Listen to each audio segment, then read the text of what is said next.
এই মুহূৰ্তত লৈ আছো আটাইতকৈ গুৰুত্বপূৰ্ণ খবৰ ইতিমধ্যে ঘোষণা কৰা হৈছে যুদ্ধ বিৰতি ঘোষণা কৰা হৈছে দুইখন ৰাষ্ট্ৰৰ মাজত দুইখন দেশৰ মাজত ইতিমধ্যে যুদ্ধ বিৰতি ঘোষণা কৰা হৈছে ভাৰত আৰু পাকিস্তানৰ মাজত চলি থকা যুদ্ধ আজি সন্ধিয়া 5 বজাৰ পৰা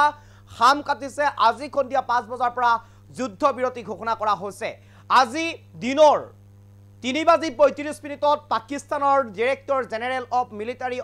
অপাৰেশন অফ মিলিটাৰী ফালৰ পৰা এটা ফোন আহিছিল DGMOৰ পৰা এটা ফোন আহিছিল ভাৰতলৈ আৰু ভাৰতৰ হটলাইনত সেই ফোনটো আহিছিল 3:35 3:35 অহা এই ফোনটোতেই এটা প্ৰস্তাৱ আছিল সেই প্ৰস্তাৱটোই আছিল যুদ্ধ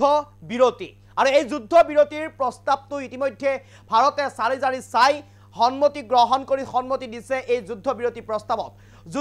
প্ৰস্তাৱত এই সন্মতি দিয়াৰ লগে লগে এতিয়া দুইখন দেশৰ মাজত আজি সন্ধিয়া 5 বজাৰ পৰা যুদ্ধ বিৰতি ঘোষণা কৰা হৈছে আৰু এতিয়াৰ পৰা আকাশ মাৰ্গেই হওক জলপথেই হওক স্থলপথেই হওক কোনোপিনে যুদ্ধ কৰা নহব আৰু সামৰিক বাহিনীলৈ এই নিৰ্দেশনা ইতিমধ্যে প্ৰেৰণ কৰা হৈছে সেনা বাহিনী সকললৈ এই নিৰ্দেশনা প্ৰেৰণ কৰা হৈছে জলপথ স্থলপথ বায়ুপথ সকলোৰে ইতিমধ্যে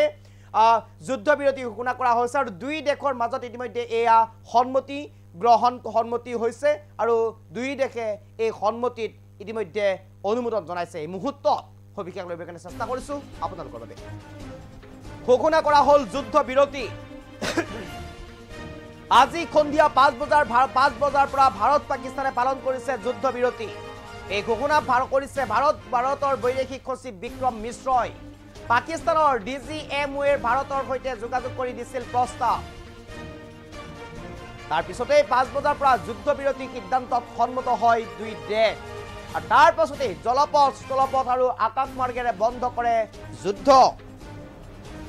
পুনৰ 12 তাৰিখে DGMOৰ পৰ্যায়ত হ'ব বৈঠক director general military of operation আৰু ইতিমধ্যে যুদ্ধ বিৰতি ঘোষণা কৰিছে দুই দেশৰ মাজত ঘোষণা কৰা হৈছে যুদ্ধ বিৰতি এই মুহূৰ্তৰ সবাতোকৈ গুৰুত্বপূৰ্ণ খবৰ আজি সন্ধিয়া 5 বজাৰ পৰা দুই দেশৰ মাজত হাম কাটিল যুদ্ধ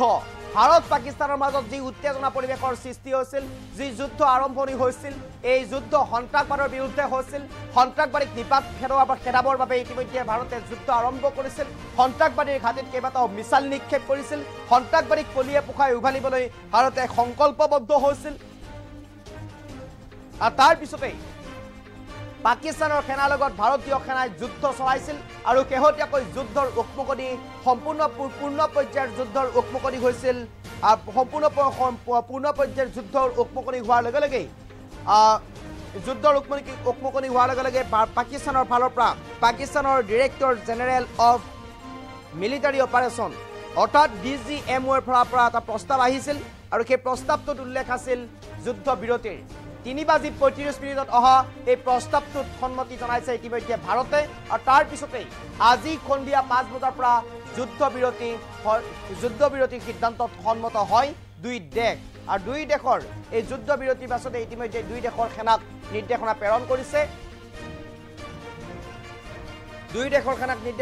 কৰিছে যুদ্ধ নকৰিবলৈ আৰু সাময়িকভাৱে যুদ্ধ ইতিমধ্যে খাম কটাবৰ বাবে নিৰ্দেশনা প্ৰেৰণ কৰিছে এই মুহূৰ্তত আমাৰ হাতত বৈদেশিক পৰিক্ৰমা বিষয়া এই বিক্ৰম মিশ্ৰৰ মন্তব্য আছে আমি পুনে বিক্ৰম মিশ্ৰৰ মন্তব্যটো আমি সম্ভৱ হলে আমি শুনাবৰ কাৰণে চেষ্টা কৰিম আৰু বৈদেশিক সচিব বিক্ৰম মিশ্ৰই এই ঘোষণা কৰিছে আৰু এই ঘোষণাটো আমি পুনে শুনাব বিচাৰিছো I have a very brief statement to make. Following that, as you know, there will be a briefing by my colleagues from the military. The Director General of Military Operations of Pakistan called the Director General of Military Operations of India at 15:35 hours earlier this afternoon. It was agreed between them that both sides would stop all firing and military action on land and in the air and sea with effect from 1700 hours Indian Standard Time today. Instructions have been given on both sides to give effect to this understanding. the Directors General of Military Operations will talk again on the 12th of May at 1200 hours. Thank you. I have a very brief